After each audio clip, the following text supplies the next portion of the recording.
करने वाले हैं गंगा नदी तंत्र की। ये सिर्फ एक नदी नहीं है बल्कि भारत का सबसे बड़ा ड्रेनेज सिस्टम है। सोचिए, 2525 किलोमीटर लंबा एक ऐसा विशाल नेटवर्क जो करोड़ों लोगों की जिंदगी से जुड़ा हुआ है। लेकिन यहाँ एक बहुत ही दिलचस्प बात है। हम जिस नदी को गंगा कहते हैं, जिसे भारत की सबसे पवित्र नदी माना जाता है, वो जहाँ से शुरू होती है वहाँ उसका नाम गंगा है ही नहीं। है ना चौंकाने वाली बात? तो बस हमारी कहानी की शुरुआत इसी रहस्य से होती है। चलिए इस सफर की शुरुआत करते हैं हिमालय की बर्फीली ऊंचाइयों से। देखते हैं कि वो कौन सी दो मुख्य धाराएं हैं जो मिलकर उस महान नदी को जन्म देती हैं जिसे हम सब गंगा के नाम से जानते हैं।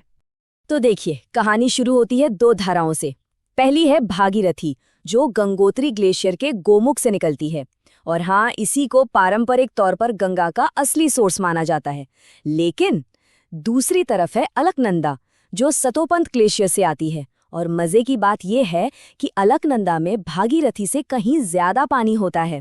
इतना ही नहीं, जो हमारा प्रसिद्ध बद्रीनाथ धाम है वो भी इसी के किनारे है। तो एक तरह से अलकनंदा ही वो लीडर नदी है जो आगे जाकर गंगा बनेगी। और देखिए, जब अलकनंदा आगे बढ़ती है तो वो अकेली नहीं रहती। यहीं पर पंचप्रयाग का अद्भुत कॉन्सेप्ट सामने आता है। इसे ऐसे समझिए कि ये एक टीम बनाने जैसा है, जहां अलकनंदा वो लीडर है जिससे रास्ते में 5 अलग-अलग नदियां आकर मिलती हैं और उसकी ताकत को और बढ़ाती जाती हैं। तो ये सफर शुरू होता है विष्णुप्रयाग में, जहां अलकनंदा से धौली गंगा मिलती है। थोड़ा आगे नंदप्रयाग में नंदाकिनी आकर जुड़ जाती है।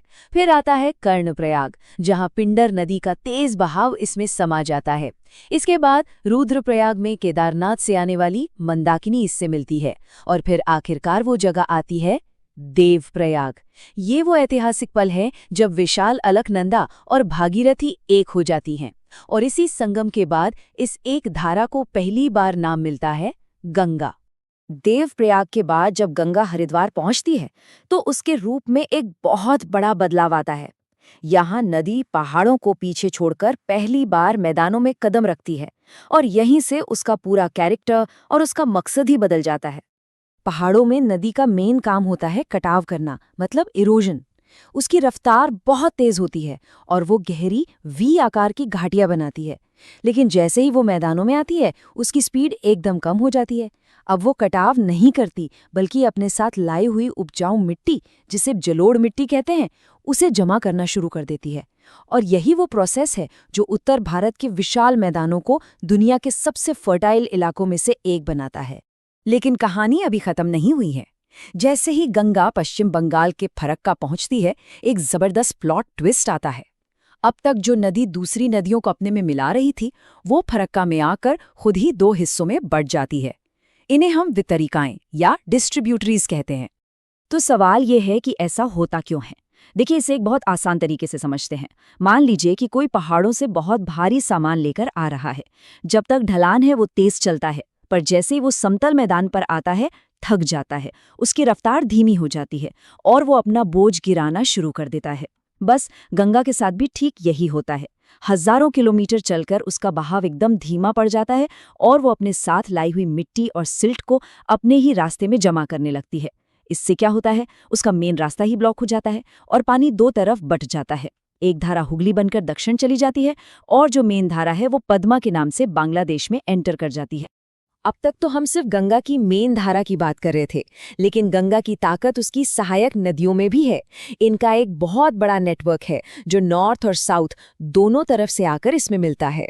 चलिए अब इसको थोड़ा और गहराई से समझते हैं। अगर हम नॉर्थ से यानी बाएं किनारे से देखें तो रामगंगा, घाघरा और गंडक जैसी बड़ी नदियां मिलती हैं। इसी गंडक नदी से प्रसिद्ध त्रिवेणी नहर को पानी मिलता है। लेकिन यहाँ गोमती नदी एक स्पेशल केस है।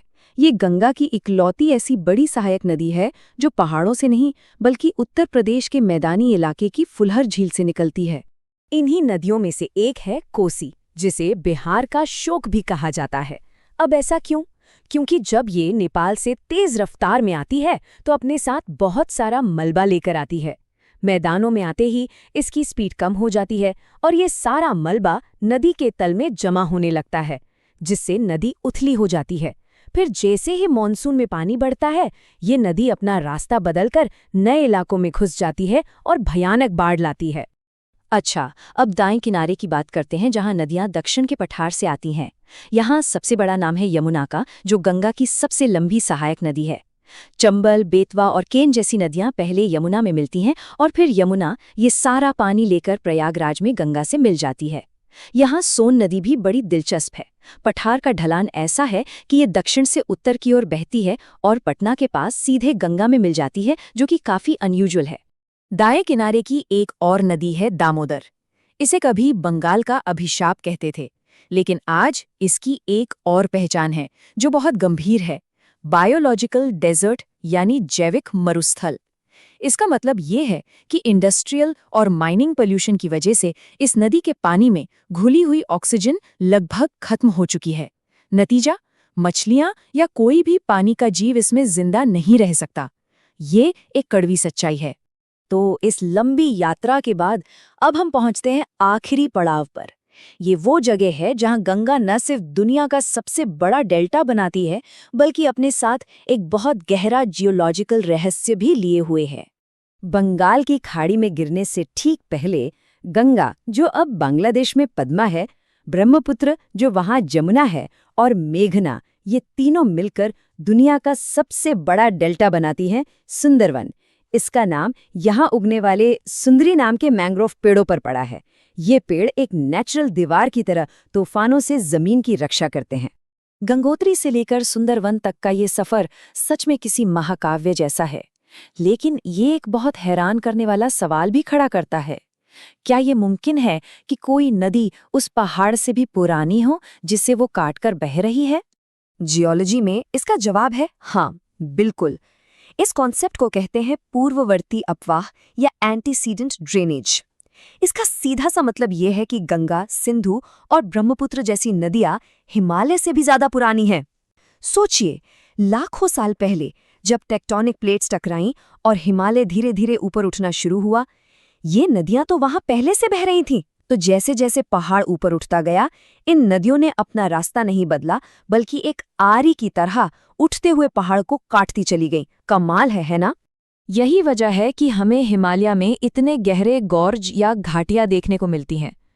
ये 2525 किलोमीटर की यात्रा सिर्फ पानी का बहाव नहीं है, बल्कि ये चट्टानों के सीने को चीरकर अपना रास्ता बनाने के संघर्ष की कहानी है। शायद इसी असाधारण महत्व को देखते हुए 2008 में भारत सरकार ने गंगा को राष्ट्रीय नदी का दर्जा दिया और आज नमामि गंगे जैसे बड़े कार्यक्रम चलाए जा रहे हैं ताकि इसे प्रदूषण से बचाया जा सके और इसकी बायोडायवर्सिटी को फिर से जिंदा किया जा सके। तो इस पूरी बातचीत का सार क्या है? यही कि गंगा सिर्फ एक नदी नहीं है। भागीरथी के जन्म से लेकर पंचप्रयाग के संगम, मैदानों के निर्माण, फरक्का के बंटवारे और सुंदरवन डेल्टा तक ये एक बेहद जटिल और जिंदा इकोसिस्टम है। और ये हमें सोचने पर मजबूर करता है कि क्या गंगा महज पानी की एक धारा है या फिर ये एक पूरी सभ्यता का बहता हुआ जीवित इतिहास है।